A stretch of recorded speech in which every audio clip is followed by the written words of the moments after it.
action let's go 저 건물을 찾으러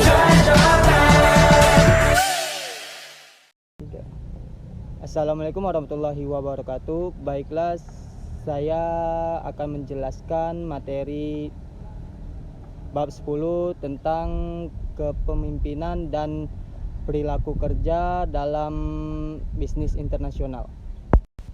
Dimensi-dimensi yang mempengaruhi perilaku individu. Perilaku individu pada dasarnya dipengaruhi oleh budaya setempat atau lingkungan tempat tinggal dari seseorang.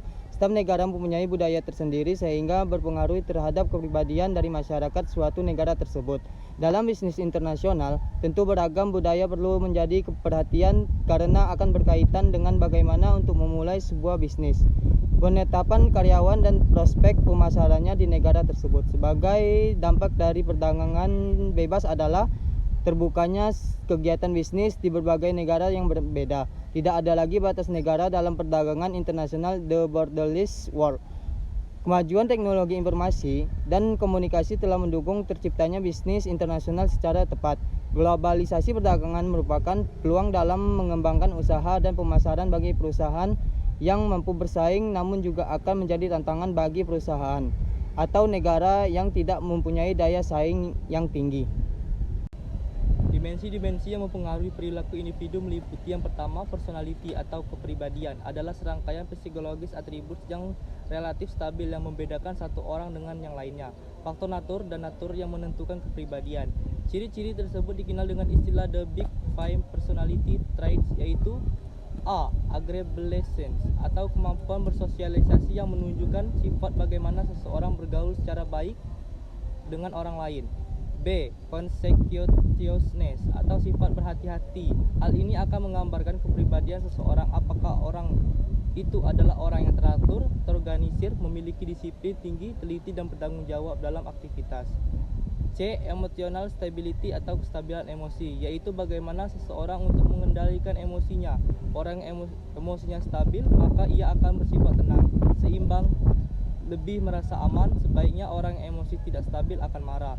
D. Extroversion atau extrovert adalah tingkat kenyamanan seseorang yang berhubungan dengan orang lain, yang menunjukkan seseorang mudah bergaul, komunikatif, tegas, dan sebaiknya ada orang yang tidak mudah bergaul dan lebih cenderung introvert.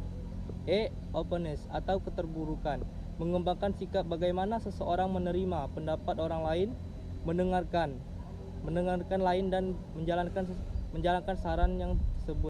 Attitude cross merupakan sikap yang kompleks dari keyakinan, perasaan seseorang terhadap tertentu, situasi atau orang lain.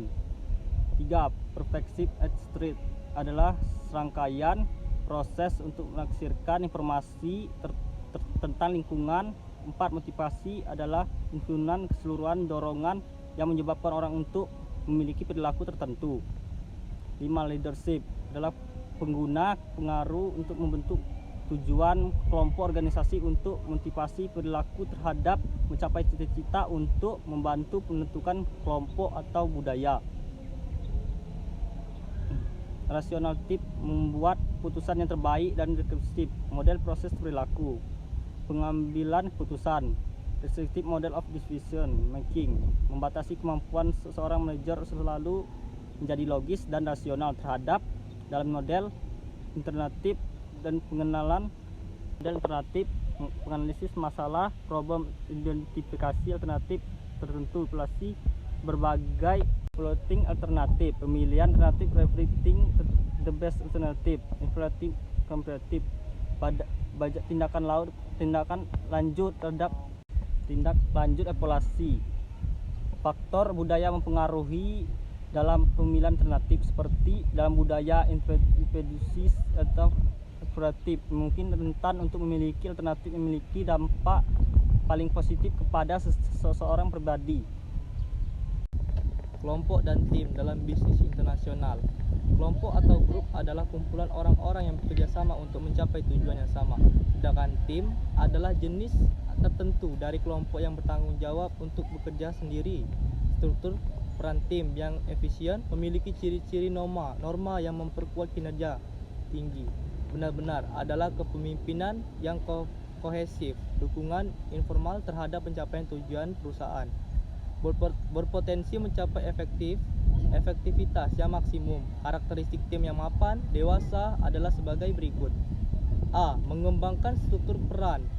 Diidentifikasi dengan baik, setiap anggota memiliki peran bermain dalam tim, menerima bagian itu, dan memberikan kontribusi yang berharga. Yang kedua, menetapkan norma-norma bagi para anggotanya, norma-norma yang standar perilaku, seperti bagaimana orang harus berpakaian yang bersekuensi menjadi absen, berapa banyak masing-masing anggota harus menghasilkan, dan sebagainya. Yang terakhir, kohesif. Anggota tim mengidentifikasi lebih dan lebih kuat dengan tim, dan setiap anggota menghormati nilai-nilai dan bekerja sama dengan baik dengan orang lain. 트레저와 함께 달려 Ready for action, let's go 저 건물을 찾으러